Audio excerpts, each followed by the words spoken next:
Hey, did you know that I had a podcast? That's right, the Geekdom 101 podcast over on geekdom101.libsyn.com. They're basically long form episodes I put out every couple weeks where we talk about everything involving nerd culture, movies, video games, TV shows, music, everything under the sun, nostalgia and new stuff. We've had shows on Tarantino movies, the MCU, Disney films, everything you could possibly think of, and interviews with some really great creators and really important people that I think you would love. Check out the Geekdom 101 podcast. It is on Apple Podcasts, iTunes, and Google Play.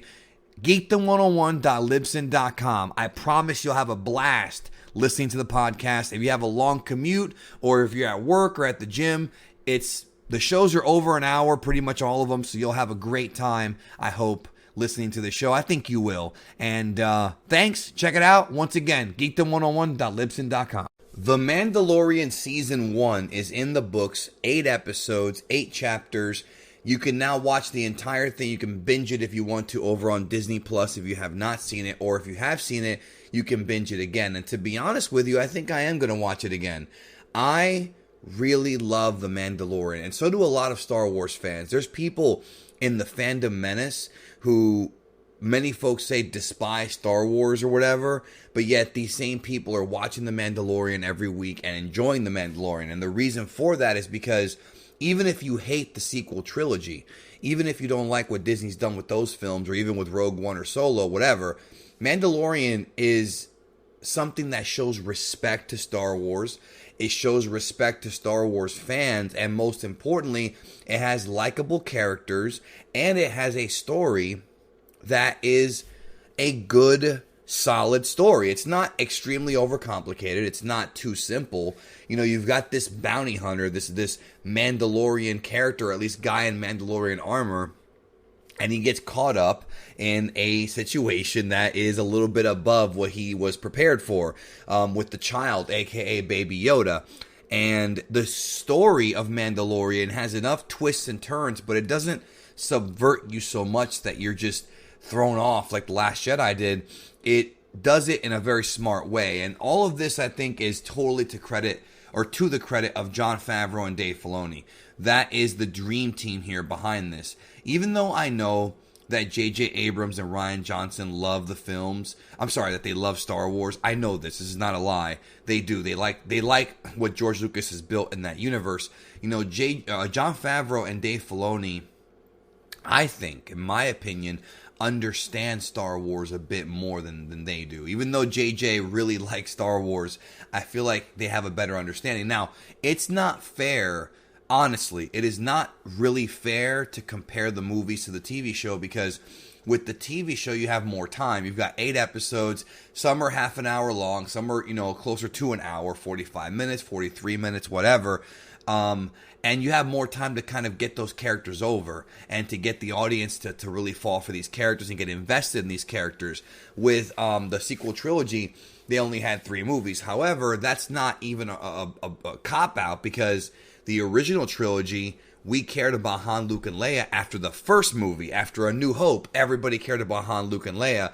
Whereas with the sequel trilogy, they didn't really do a good job of getting us to care about Rey, Finn, and Poe. Not as much as the original characters. Whereas in this TV show, we care about Baby Yoda. We care about the Mandalorian. Pedro Pascal plays the character so great. He's always been good, and we actually see his face in the last episode. Gina Carano, I did not think she was going to come back for more than 1 episode. She did. Of course, Carl Weathers. I love Rocky. Apollo Creed's my favorite character, so to see the same actor that played Apollo Creed in Star Wars is just totally phenomenal, and I like his character arc as well.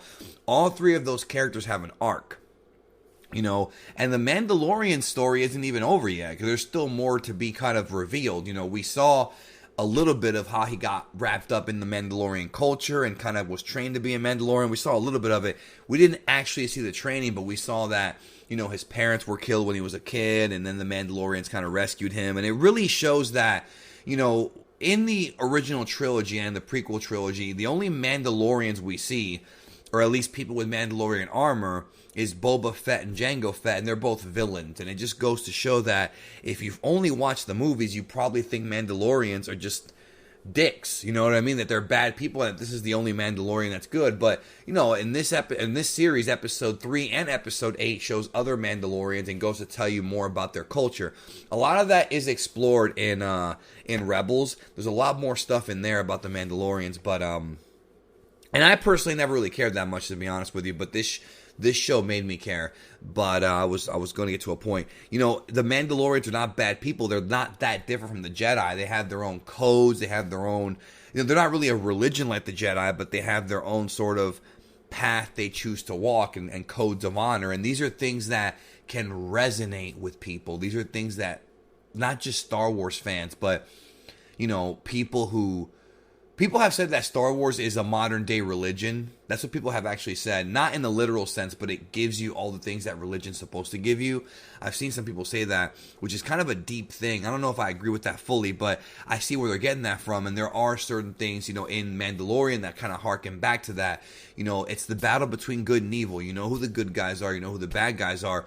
You're not sure who the good guys are because they might betray Mando and, you know, never trust anybody. But the bad guys are definitely defined, you know, the Imperial Remnant, and, you know, Moff Gideon, of course, being the true final boss of this franchise or of this series so far. The movie has the TV show has the Star Wars aesthetic.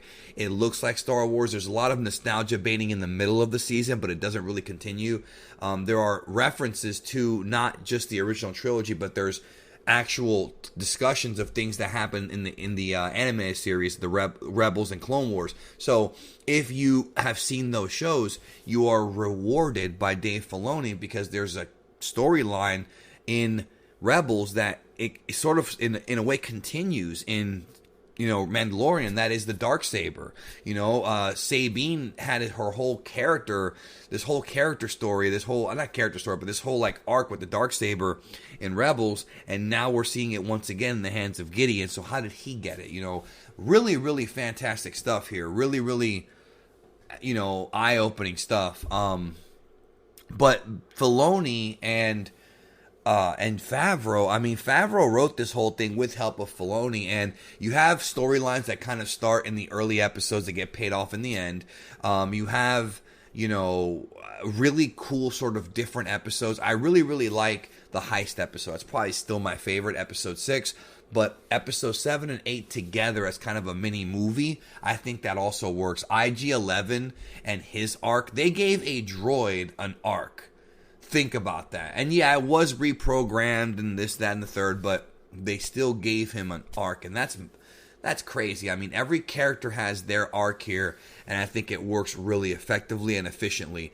And I was actually surprised because in the early seasons, some of the CGI effects looked pretty bad. Some of the space stuff looked pretty terrible. It just didn't look as authentic as classic Star Wars or even like, you know, modern film Star Wars. But with the latter episodes, like when Mando fights the Gideon and the TIE Fighter, I thought that looked great. I mean, I thought that was phenomenal. It was like a movie, you know, it was really, really well done. And that kind of opens my eyes in that maybe for the future seasons, they can plunk a little bit more money into this. Because this is, you know, Mandalorian is single-handedly saving Star Wars, in my opinion, for a lot of people. You know, people have been very disenfranchised with the sequel trilogy. Some people love it, some people don't love it. And that's fine. You have a right to your opinion. But almost everyone I've talked to or I've seen on the web loves the Mandalorian. I can't find it hard to believe that people bought Disney Plus just for the Mandalorian. And honestly, if you want to buy Disney Plus for like a month just to, you know, like if you're listening to this, if you want to just like binge the series, that's worth it. I mean, it's like what, $8 a month or whatever. You just pay your $8 and you watch this, and you're going to get 8 quality episodes. They're not all amazing. I mean, you know, the Tatooine one was kind of a step down, if you ask me. That was the first episode that teased Gideon. But I think that was Gideon. But the rest of them are, you know, again, not they're not all great, but the rest of them I think are fine. You know, there were some episodes in the middle that seemed like filler, but they actually weren't. Like when they introduced Cara Dune, you know, that was not filler, even though I thought it was. And how they kind of tell the audience, like, you know, the child is really, really important, and the Empire will do what it takes to get the child. You know, it's one of those things where if you watch a lot of television, you know that's how it works. You're going to have your filler episodes, which are usually done to build up characters. It's usually a character building episode. But here, I thought it was effective because there wasn't a single episode that I watched that I felt was a waste of time. I really didn't feel like anything was a waste of time. Chapter 5, a little bit so. That's probably the only one that I'm a little iffy on. But, you know, you can't hit them all. Deborah Chow's episodes are tremendous. I think they're fantastic. And, of course, Taika Waititi closing out the season with the finale. I'm curious if Favreau's going to come direct for season 2. I know they're already shooting it. I don't know when it's going to come out. I really, really hope it's soon because I am actually, like, thirsty for more of this Mandalorian show. Like, I am more hyped for the Mandalorian than anything Disney's given us, including Rogue One. Like, obviously, I was really hyped for Force Awakens back, years ago before the movie came out. With Mandalorian, now that I've seen it, it's like, please don't screw this up. Please, please don't screw this up. And I think the big factor in them not screwing it up is trust in Jon Favreau and Dave Filoni, because the entire season was phenomenal, dude. It was great. He's a likable, Mandalorian's a likable character. He's a badass. All the other allies of his are also badasses, and it works. I think it works. I think it's a great show. I really do. Check out Mandalorian season 1. You need to do it, especially if you've seen the Clone Wars and Rebels. You need to see it because it does, like I said, good trip back to that, but not too much.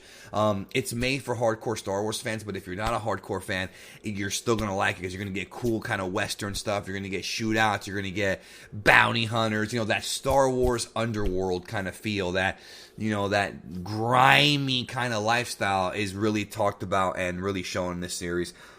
Let me know what you think. Thanks again. Hope you have a great day. And Mandalorian Season 1, thumbs up.